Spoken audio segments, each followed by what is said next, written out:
I overheard my parents tell everyone at my sister's wedding. She just cleans houses.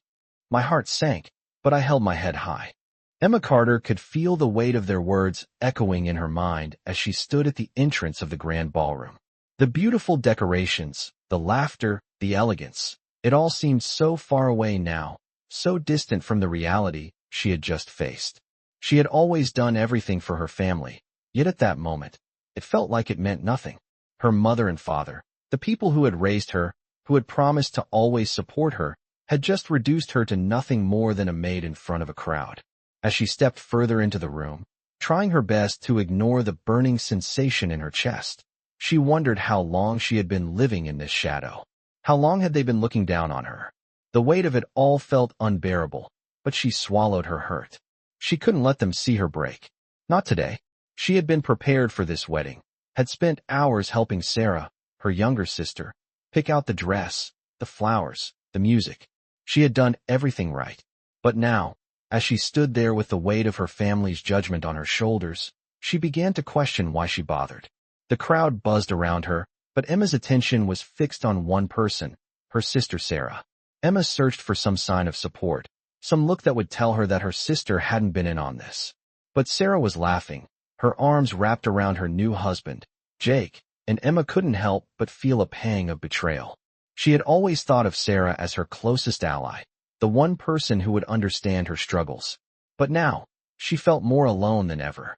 As she looked around the room, her eyes fell on Jake. He was talking to some guests, his face full of excitement, his bright smile not quite reaching his eyes. Then, something unexpected happened. Jake, the groom, caught sight of her standing there, alone, with a glass of champagne in her hand. His expression shifted. There was something in the way he looked at her, something different. He excused himself from the conversation and walked over to Emma. The noise of the ballroom seemed to fade as he approached. "Emma," he said quietly, a calmness in his voice. "I just wanted to say, I don't think anyone here understands how much you've done for this family. You're more than just a house cleaner." The words hit her like a wave, and for the first time that evening, she felt a glimmer of hope. Maybe Jake, at least, saw her for who she truly was, not for the role her parents had forced her into. She smiled, but it was bittersweet. "Thank you," she replied, her voice steady. Jake nodded, his eyes softening. "I know you've been through a lot, and I don't want you to think you're invisible." But before Emma could say anything more, she heard a familiar voice behind her. It was Sarah, her voice sharp. "Jake, what are you doing? Come on, the guests are waiting for you." Jake hesitated, then turned to face Sarah, but not before giving Emma one last meaningful look. As he walked away, Emma could feel the knot in her stomach tighten. She wasn't sure what to think anymore. For the first time, she realized that Jake's words might have been the only real truth she had heard all night. But would anyone else ever see her like that? Would her family ever look past the label they had given her? She wasn't sure. But as she stood there, surrounded by people who couldn't even see her pain, Emma knew one thing for certain. This was the moment everything would change. I stayed in the ballroom long after Jake walked away, my fingers still gripping the glass in my hand. The evening had lost its magic. The laughter around me felt hollow. The music in the background a cruel reminder of the distance between me and everyone else. I took a slow breath, trying to steady myself. My mind kept replaying the words my parents had said earlier, the sting of their judgment still sharp against my skin. "She just cleans houses." It felt like a label that had been stuck to me for years, something they could never look past, no matter how hard I tried to prove myself. It wasn't just the words. They were a reflection of everything I had sacrificed, everything I had given to this family. I had worked hard for years to take care of them, to make sure everything was perfect, yet in their eyes, I was nothing more than a servant. It wasn't fair. I had never asked for their praise, but I had hoped for respect, for acknowledgement of my efforts. My parents, my own flesh and blood, had never seen me as anything more than a tool for their convenience. The pain of that realization weighed heavily on me, but I couldn't let it show. Not now, not in front of these people. I walked out onto the balcony, hoping the cool night air would clear my head. The city lights below were beautiful, but they only reminded me of how small I felt, how invisible I had become. As I leaned against the railing, I closed my eyes for a moment, letting the silence fill the space around me. I wanted to disappear into it, to erase the hurt. But deep down, I knew that wasn't an option anymore. I couldn't keep letting them treat me this way. For the first time, I realized I had been giving too much and getting nothing in return. They took, and I gave. And it had to stop. I wasn't sure how, but something in me had shifted. I could no longer keep pretending that everything was okay, that their words didn't hurt. They did. They hurt more than I could put into words. I stood up straight, wiping my face and taking another deep breath. As I turned back inside, I knew I couldn't just be the quiet daughter anymore. I couldn't just let them dismiss me, let them continue to degrade me without standing up for myself. I had to make them see me, really see me for the first time. The night was still young, and I wasn't sure how I was going to do it, but I knew one thing for sure. I wasn't going to let this go unnoticed. Not anymore. I spent the next few hours and a days trying to make sense of everything that had happened. I couldn't stop thinking about Jake's words. It was the first time in years that anyone had spoken to me with respect. It was as if he saw me for who I really was, not just the person my family had reduced me to. I had to admit, it felt good, but it also made the truth even harder to swallow. My own family, the people who should have known me best, had pushed me aside for so long.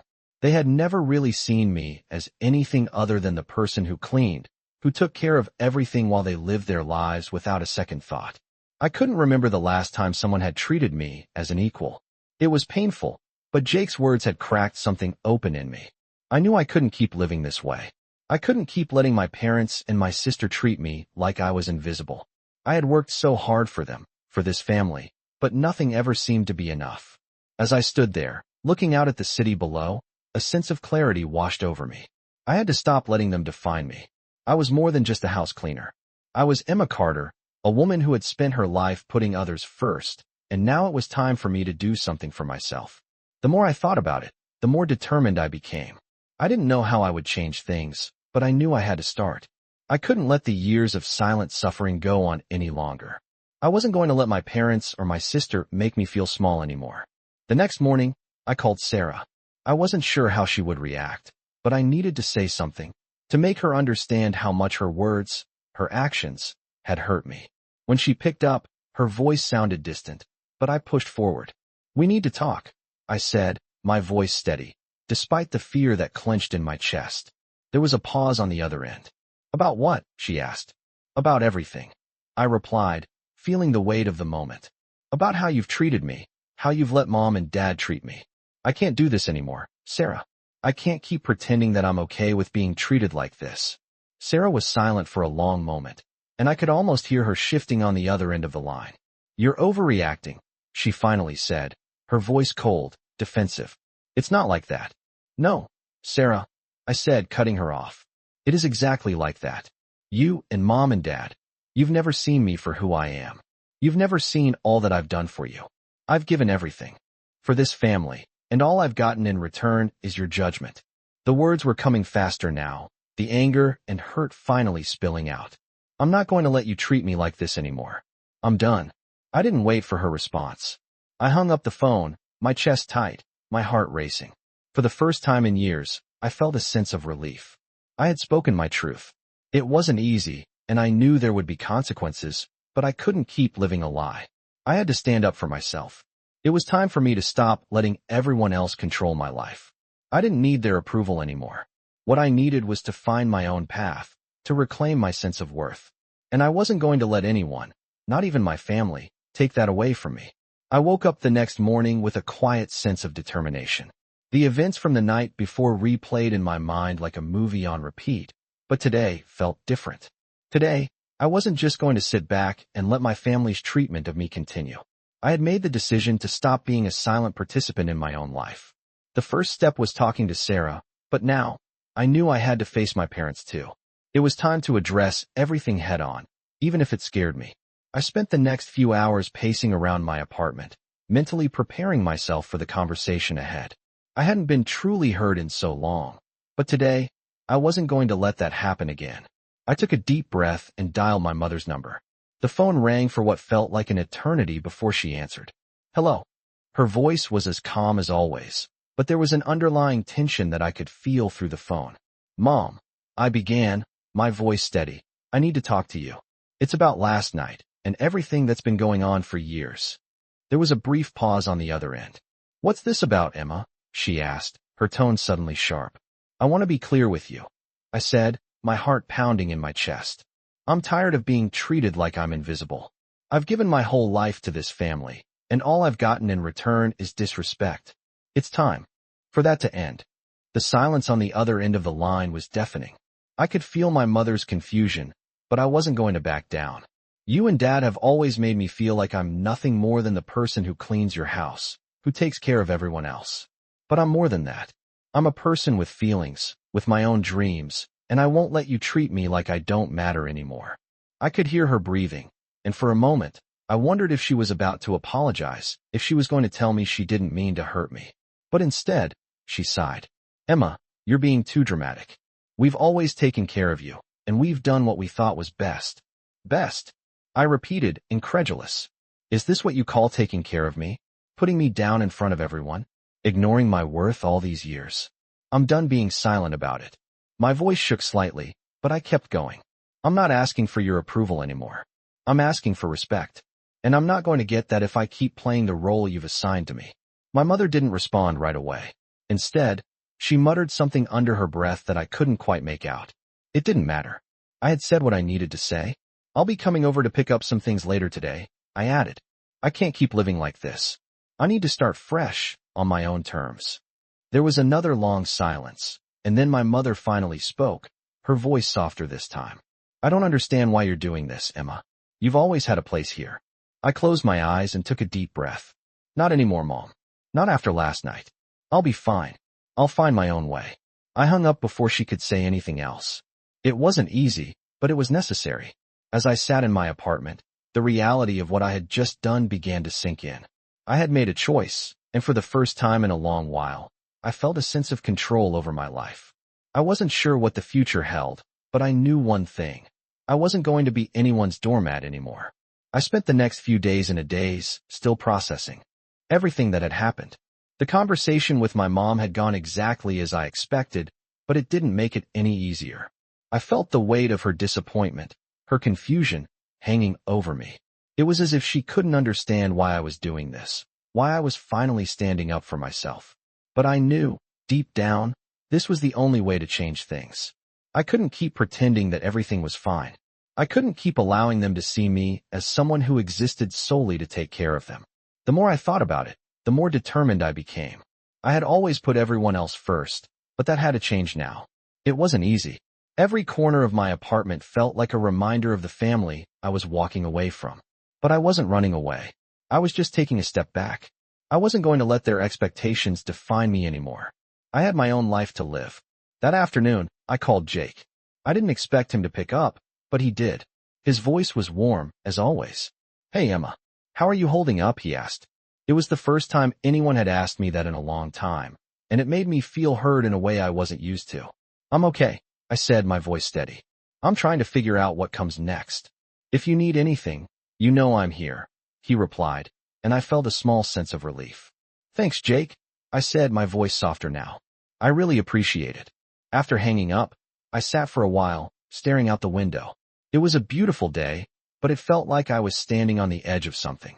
I had no idea what the future held, but I was starting to feel like I could face it. A part of me had been scared to take this step, but another part of me knew it was the right choice. I couldn't keep living in the shadows of my family's expectations. It wasn't fair to me, and it wasn't fair to anyone. I had spent too many years trying to make them proud, trying to earn their love and respect. But I realized that no matter how hard I tried, it would never be enough if they couldn't see me for who I really was. The next morning, I packed a bag. It wasn't much, just a few things I could carry with me, but it was enough. It felt like I was finally reclaiming some of the space I had lost. I didn't know where I was going yet, but for the first time in a long time, I felt free. I had a plan. I wasn't going to let the years of silence and hurt define me anymore. As I closed the door behind me and stepped into the unknown, I realized something important. This was just the beginning. I was no longer afraid of change. I was ready to move forward, to find my own path, to build a life that was truly mine. I spent the next few days getting used to the silence that now filled my life. My apartment, though small, felt like a sanctuary. It was mine. Every inch of it was a reflection of who I was. not who I had been expected to be. The walls no longer echoed with the judgment of my family, and for the first time in a long time, I could breathe freely. I focused on taking small steps each day, trying to rebuild a life that had been broken for so long. I went to work, took long walks, and allowed myself to enjoy the simple moments. I had forgotten what it felt like to not constantly worry about keeping everyone happy. For so many years, I had lived in the shadow of my family's expectations, trying to prove my worth. But now, for the first time, I wasn't trying to be anyone else's idea of who I should be. I was finally embracing who I truly was. One evening, I received a text from Sarah. It had been a few days since we had spoken, and I had no idea what to expect. When I opened the message, it simply read, "Can we talk? I think we need to sort things out." I stared at the screen for a moment, unsure of how I felt. Part of me wanted to ignore her, to keep moving forward without looking back. But another part of me knew that this was something I couldn't avoid. I couldn't leave things unfinished. I took a deep breath and texted back, "I'm open to talking." When? She replied almost immediately, "How about tomorrow? I'll come to your place." The next day, Sarah showed up at my apartment, standing nervously at the door. She looked different, more vulnerable than I had ever seen her. For a moment, I almost felt sorry for her. But I quickly reminded myself that I couldn't let my old habits take over. I had to stay strong. "Come in," I said, stepping aside to let her through. As she walked in, her eyes scanned the apartment. "It's nice," she said quietly, her voice unsure. I wasn't sure what to expect. I nodded, but didn't say anything. We sat down on the couch, and for a long time, neither of us spoke. The silence between us was thick with unspoken words, years of tension that had built up between us. Finally, Sarah broke the silence. "I know I haven't been the best sister to you," she said, her voice barely above a whisper. "I've taken you for granted, and I'm sorry." I looked at her, unsure of what to say. I had always tried to protect Sarah, always tried to make things easier for her.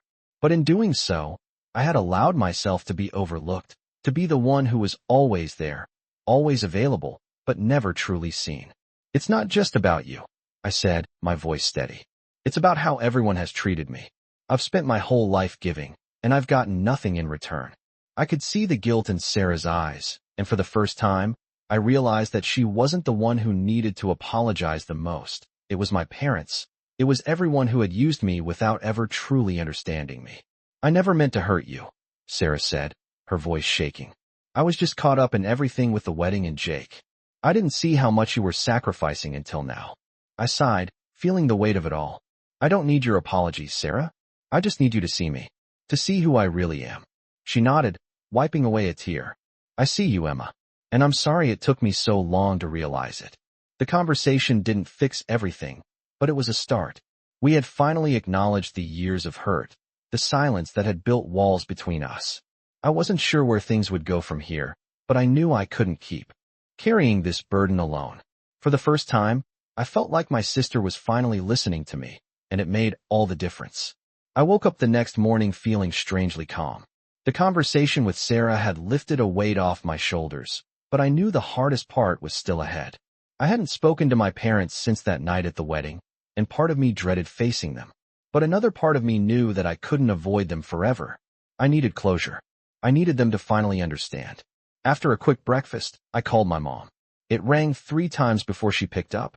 Her voice was flat, almost distant. "Hello," she said. "Mom, I need to talk to you," I said, trying to keep my voice steady. "About everything that's been happening." There was a long pause before she spoke again. "What is there to talk about, Emma?" she replied, her tone cold. "I think we both know where this is going." "I don't know what you think you know," I said, my frustration starting to build. "But I need to say it out loud. I've been treated like I don't matter for years. You and Dad, you've always seen me as someone who exists only to take care of everyone else. You never really saw me, did you?" The silence on the other end of the phone was deafening. I could feel her hesitation, her reluctance to acknowledge the truth. But I wasn't going to let her brush me off this time. "I've spent my whole life trying to prove myself, trying to make you proud. And all I've gotten in return is disrespect." The words came faster now, as if they had been waiting to be spoken for years. "You never cared about my needs. You never cared about what I wanted. You only cared about what I could do for you." The silence stretched on, but this time, I didn't feel the urge to fill it with empty words. I had said everything I needed to say. I'm done, I continued. I'm done pretending that I'm okay with being treated this way. I'm not asking for your approval anymore. I'm asking for respect. And if you can't give me that, then I don't know how we can move forward. My mom finally spoke, her voice breaking the silence. You're overreacting, Emma, she said, the familiar defensive tone creeping into her words. This isn't how things are. We've always done our best for you. Best? I repeated, feeling the anger rise in my chest. Is this what you call your best? Putting me down, ignoring my worth, making me feel like I'm nothing more than the person who cleans up after you. I took a deep breath, trying to calm myself. I'm not going to play this role anymore. I'm done, Mom. There was no response. I could feel her on the other end, probably struggling to understand what was happening, to process what I was saying. I'm moving on, I said softly. I'm not asking for anything from you anymore. I just wanted you to understand. With that, I hung up the phone. I sat back against the couch, feeling a mixture of relief and uncertainty. I had finally said what I needed to say, but the future felt unknown, uncertain. For the first time in my life, I felt like I was standing on my own 2 feet. I didn't need anyone's approval anymore. I didn't need my family's validation. I was enough as I was. The phone rang again, but this time, I let it go to voicemail. I didn't need to hear what they had to say anymore. I had done what I needed to do. The next chapter of my life was up to me now. I didn't hear from my family for a few days after the call. The silence was heavy, but strangely liberating. I didn't know what I expected from them. Apologies, maybe, or at least an attempt to understand what I was feeling. But instead, there was nothing. And for the first time, I didn't feel that desperate need to fix things, to make them see my side. It was as if, for the first time in my life, I was allowed to be just me, without the constant weight of their expectations hanging over me. I kept my routine simple: work, walks, and time to think.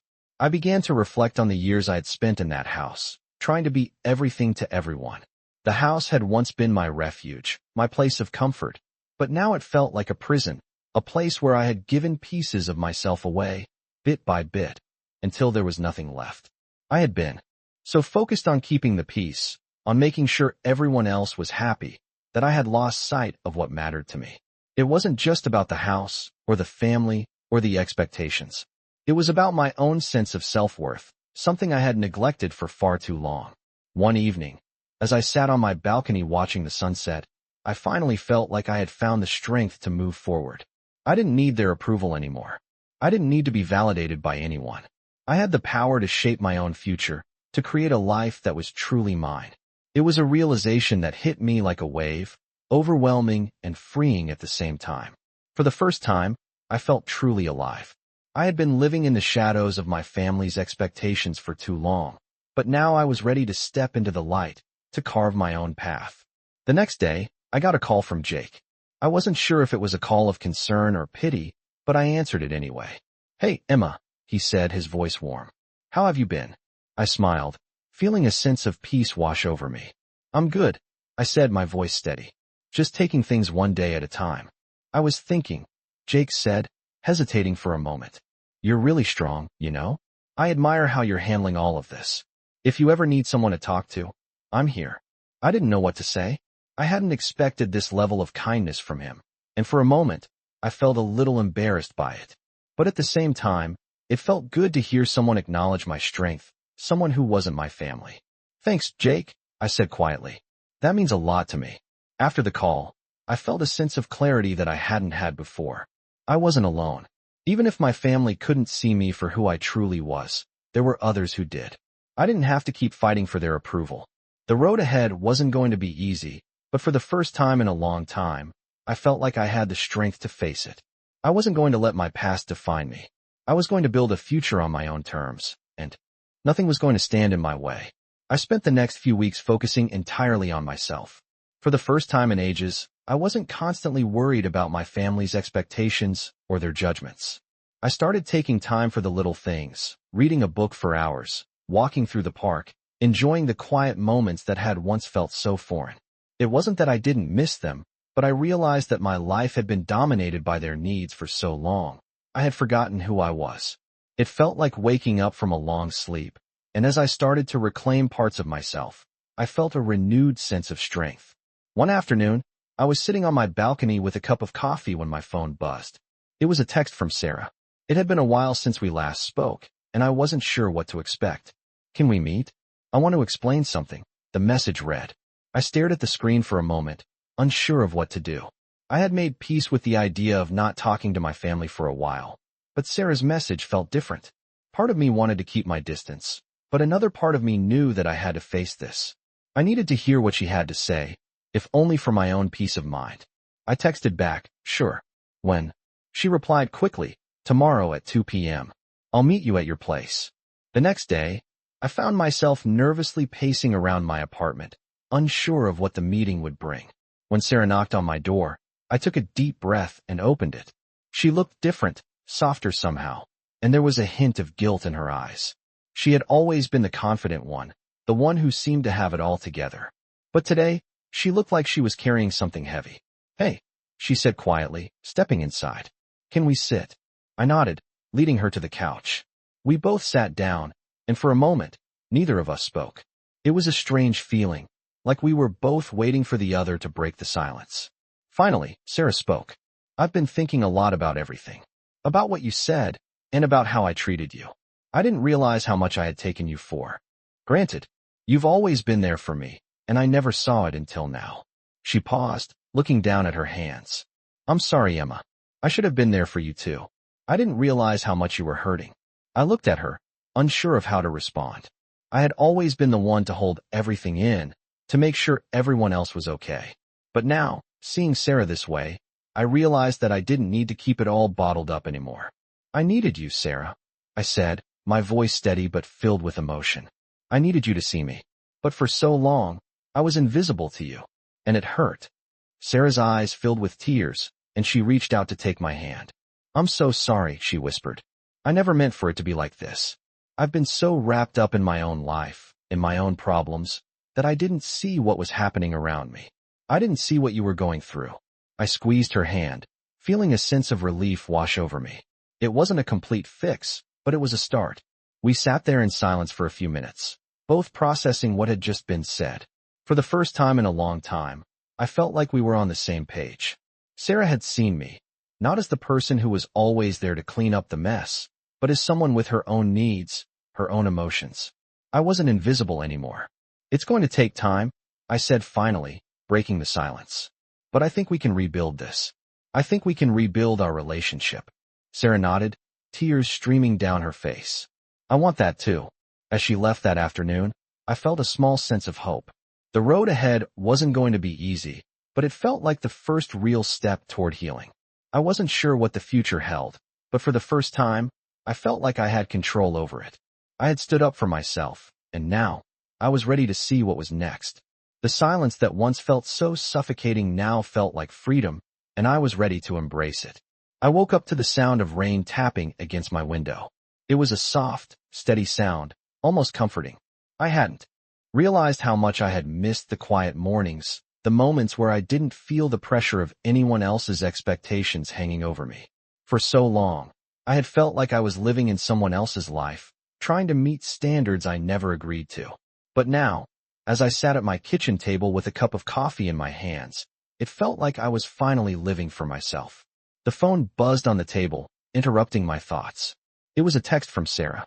"I've been thinking a lot about our conversation, and I want to make things right. Can we talk again soon?" I stared at the message for a while. Part of me wanted to ignore it, to keep moving forward without looking back. But I knew that wouldn't bring the closure I needed. I had always kept my distance from Sarah, never allowing myself to truly be seen. But now, it was time to bridge that gap. I texted back, "Sure, we can talk. When are you free?" She replied almost instantly, "How about this afternoon? I'll come by your place around 3. The time came quickly, and before I knew it, Sarah was standing at my door, looking almost nervous. I couldn't remember the last time I had seen her like this. The confident, perfect image she always projected was now replaced with someone more vulnerable, someone who had finally realized the weight of their actions. "Hey," she said softly, her voice shaky as she stepped inside. "Hey," I replied, leading her to the living room. We sat down, the same silence stretching between us, but this time, it didn't feel as suffocating. There was no need to fill it with empty words. After a few moments, Sarah spoke. "I've thought a lot about what you said," she began. "And I realize how wrong I was. I treated you like you didn't matter. I treated you like you were just there to clean up everyone's mess, to do what needed to be done while everyone else lived their lives." She paused, her eyes filled with regret. "I never saw how much you were sacrificing, Emma. I never saw how much you were hurting. And I'm so sorry for that." I felt a lump form in my throat as I listened to her words. For so long, I had waited for an apology, for someone to finally see the damage their actions had caused. But even though Sarah's words weren't enough to undo the years of hurt, they meant something. They meant that she was finally acknowledging what I had gone through. "Thank you for saying that," I said quietly, my voice steady. "I needed to hear it. But it's not just about what you said. It's about everything. The way you and Mom and Dad treated me like I was invisible. The way you all assumed that I would always be there, that I would always put everyone else before myself." Sarah looked down, a tear slipping down her cheek. "I didn't know, Emma. I was so caught up in my own life, in my own problems, that I didn't see how much you were giving up. I'm so sorry." I wiped a tear from my own cheek and took a deep breath. It wasn't about being angry anymore. It was about healing, about moving forward. "I know," I said softly, "but I can't keep carrying that weight. I can't keep pretending that everything's okay when it's not." Sarah nodded, wiping her eyes. "I understand. And I don't expect things to be fixed right away. I just want to be here for you, Emma.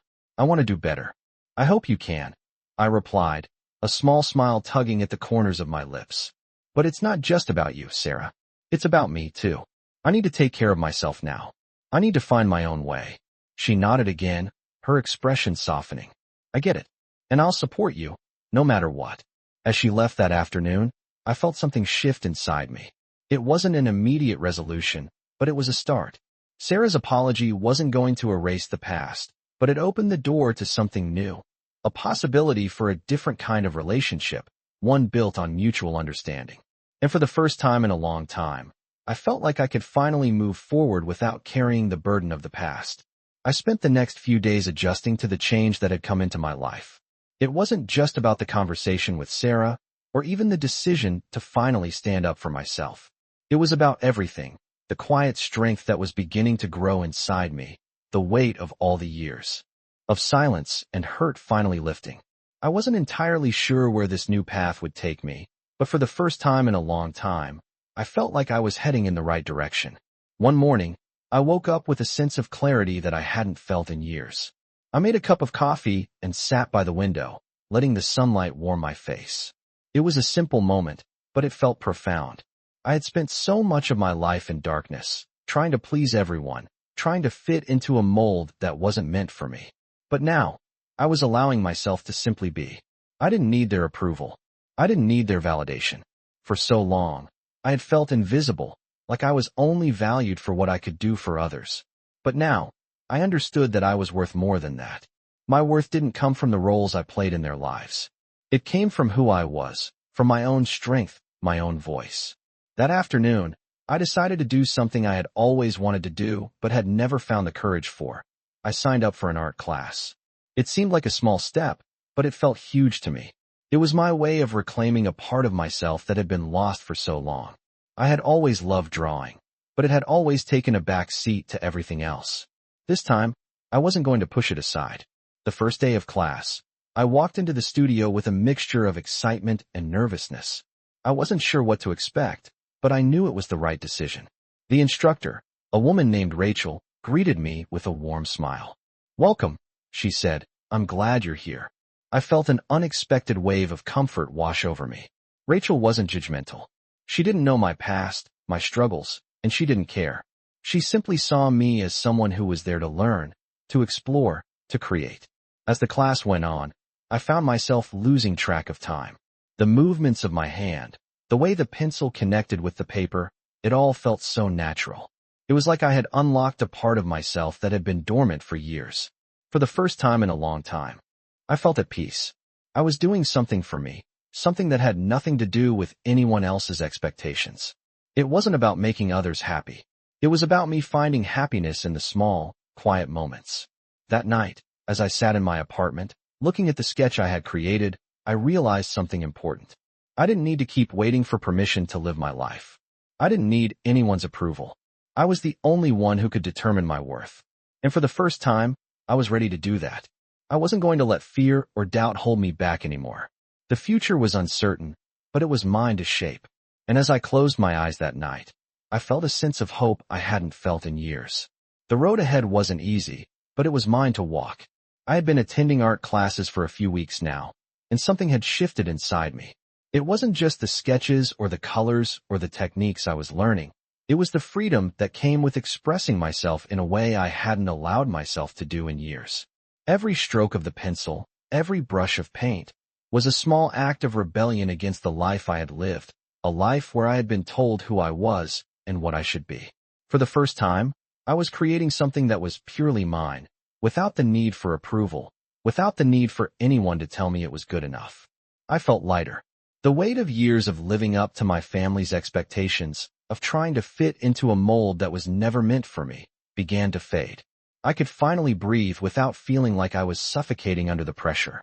One Saturday afternoon, I was sitting in the coffee shop near my apartment, sketchbook open, working on a new piece when I saw a familiar face. Jake walked in, his bright smile immediately making me feel a little less alone.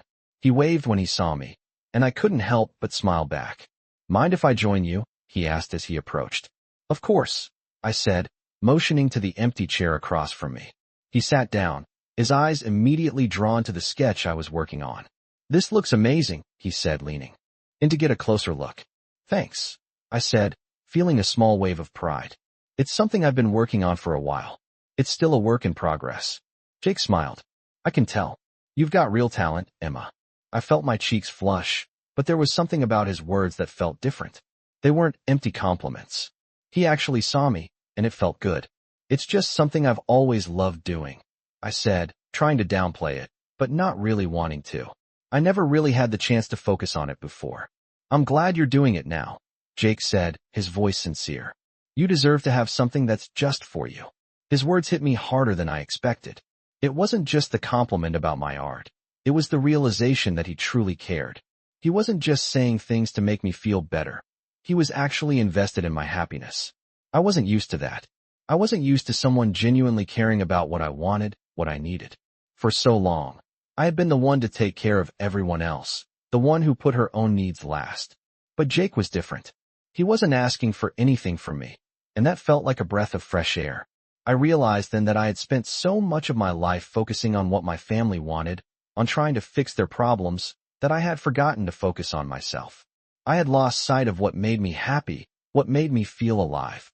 But Jake's simple encouragement, his quiet support, was a reminder that I didn't have to sacrifice myself for others anymore. I didn't have to let their needs overshadow my own. I could make space for my own dreams, my own passions. As Jake and I talked, I realized that I didn't need my family's approval to be happy. I had already started to build my own life, one that was based on my own desires and not theirs. It wasn't going to be easy, and I wasn't sure where it would lead, but for the first time, I felt like I was on the right path. I didn't need to keep living in the shadows of others. I could be who I was, unapologetically, and that was enough. I woke up the next morning feeling a strange mixture of calm and excitement. The past few weeks had been a whirlwind of emotions, but I finally felt like I was starting to find my balance. I had learned so much about myself, about the strength I had been hiding for so long, about my ability to stand up for what I needed. And for the first time in a long time, I felt free. The phone buzzed as I sipped my coffee, the familiar sound pulling me out of my thoughts. I looked at the screen. It was a message from Sarah. "Can we talk?" it read. My heart skipped a beat.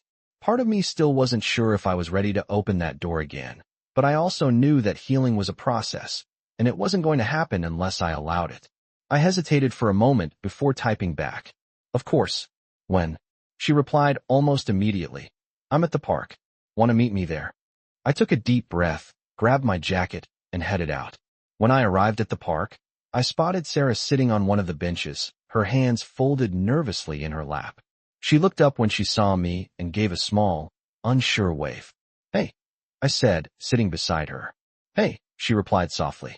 There was a long pause as we both tried to figure out what to say. It had been a while since we'd had a real conversation, and I could feel the weight of everything hanging between us. I've been thinking a lot, Sarah finally said, her voice hesitant. About what you said, and about how I treated you. I didn't realize how much I was taking you for granted. You've always been there for me, but I didn't really see you. I didn't see what you were going through. I nodded, not sure how to respond. It was hard to explain the depth of the hurt I had felt, but hearing her acknowledge it was a good first step. I just want you to know that I'm sorry, she continued, her voice trembling slightly. I should have done more. I should have been there for you when you needed me, instead of always being focused on myself. I looked at her, really looked at her, for the first time in a long time. There was real pain in her eyes, but also something else, something that told me she truly wanted to make things right. It's not just about being there for me, Sarah, I said, my voice steady but filled with emotion. It's about respect.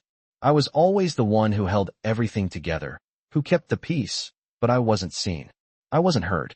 And that hurt more than anything. Sarah's eyes filled with tears, and she reached out to take my hand. I see you now, Emma, she said quietly. And I'm so sorry it took me so long to realize it. I promise I'll do better. For a moment, we just sat there in silence, both of us processing what had been said. I wasn't sure if this conversation would fix everything, but I knew it was a start. I had said my piece, and Sarah had listened. That was more than I had ever gotten before.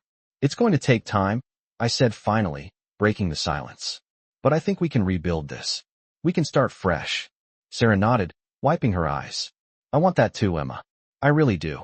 As I stood up to leave, I felt a sense of peace that I hadn't felt in a long time. This wasn't the end of the journey, but it was a step forward. For the first time, I felt like I was on the path to healing, not just with Sarah, but with myself. I wasn't going to let the past define me anymore. I wasn't going to let anyone else's expectations control my life. The future was mine to shape, and I was ready to face it. I spent the next few days in a quiet state of reflection. Things with Sarah were slowly improving, and although there was still much to sort through, I could feel a shift. I wasn't just surviving anymore. I was learning how to live. I continued to attend my art classes, each session giving me a greater sense of purpose. The simple act of creating something with my hands made me feel like I was reclaiming a piece of myself that had been lost for too long. It wasn't about perfection. It was about expression, about channeling all of the feelings I had kept hidden for so many years. One afternoon, as I was finishing a painting, I got a call from Jake. It had been a while since we last spoke, and I wasn't sure what to expect. When I answered, his voice was warm as always. Hey, Emma, he said, his tone friendly but with an edge of concern. How's everything going? I smiled, glad to hear from him. It's going well, I said, feeling the weight in my chest lift as I spoke. I'm finding my rhythm again. Art's been really good for me. That's great to hear, Jake said. I've been thinking about you. I know things have been tough with your family, but I just wanted to remind you that you don't have to go through this alone. I'm here for you, if you need anything. His words hit me harder than I expected. It wasn't just about offering support. It was the fact that he was reaching out, not because he wanted something, but because he genuinely cared. I wasn't used to that. For so long, I had given and given without ever receiving much in return. But here was Jake, offering his help with no strings attached. I really appreciate that, Jake, I said, my voice a little softer than I intended. It means more to me than you know.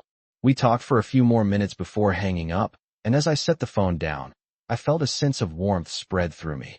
For the first time in a long time, I felt truly seen. The next day, Sarah called me again. It had been a few weeks since our last conversation, and while things between us were improving, I could tell she was still carrying the weight of the past.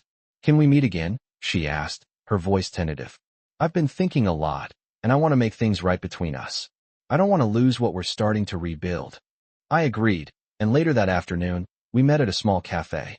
The place was quiet, the soft hum of conversation in the background creating a peaceful atmosphere. Sarah looked nervous, but there was a new openness in her eyes, something that hadn't been there before. I've been talking to Mom and Dad, she said, her voice low, and I realize how much I've taken you for granted. I'm not asking for forgiveness right now, but I want you to know that I'm committed to doing better. I could feel the sincerity in her words, but the past still lingered between us. I wasn't sure how much I could forgive, how much I could let go, but I knew that if I wanted to move forward, I had to try. I appreciate you saying that, I replied, my voice steady. It's not just about forgiveness. It's about respect. It's about understanding that I'm not just here to be the person who cleans up everyone's mess, who puts others' needs before my own. I have my own life, my own dreams. Sarah nodded, tears welling up in her eyes. I know. I see that now. I want to support you, Emma. I want to be the sister you deserve. The words felt like a weight lifted from my chest, but I knew the journey was far from over. We had a long way to go, but this was the start of something new.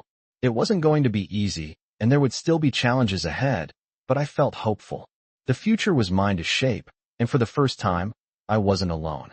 I was ready to face whatever came next, knowing that I had already started to rebuild the most important relationship of all, my relationship with myself. I woke up feeling different that morning. For the first time in a long time, I didn't feel the weight of my past dragging me down. I had spent so many years caught in a cycle of pleasing others, trying to fit into the roles my family had assigned me.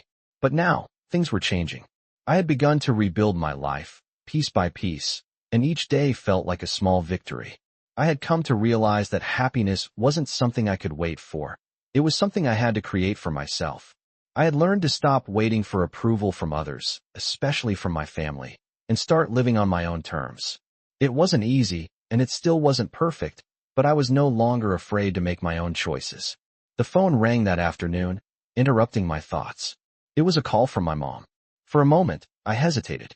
I hadn't spoken to her in weeks. After our last conversation, I wasn't sure what else we had left to say to each other. But something inside me told me I had to answer. Hello, I said, trying to keep my voice steady. Emma, my mom's voice was soft, but there was a hint of vulnerability in it. I know it's been a while, but I've been thinking about everything you said, and I want to apologize. I know I haven't always been there for you, and I want to try to make things right. Her words hit me harder than I expected. I had spent so long waiting for an apology that I wasn't sure how to respond when it finally came. I didn't know if I was ready to forgive her, but hearing her acknowledge the hurt she had caused me felt like a step in the right direction. I appreciate that, I said, my voice barely above a whisper. I don't expect everything to change overnight, but I needed to hear that. I know it won't be easy, she continued, her voice trembling slightly. I just want you to know that I'm sorry, and I'm willing to do whatever it takes to make things better, if you'll let me. I sat there for a moment, taking in her words. Part of me wanted to stay angry, to keep my distance, but another part of me knew that holding on to the past wasn't going to help me heal. I need time, I said finally, but I'm open to trying, to seeing where we can go from here. My mom paused, and for a moment, I thought she might say something more, but she simply said, "Thank you for giving me that chance." After we hung up, I sat in silence for a while, reflecting on everything that had happened. I wasn't sure what the future would look like, or if my relationship with my mom could ever be the same, but I knew one thing for certain. I was no longer afraid to move forward. The past would always be a part of me, but it didn't have to define me anymore. I was ready to take control of my life, to create the future I wanted. The road ahead was still uncertain, but for the first time in a long time, I felt a sense of peace. I wasn't alone in this journey, and I wasn't defined by my past mistakes or the mistakes of others. I was more than that, and I was ready to see what came next.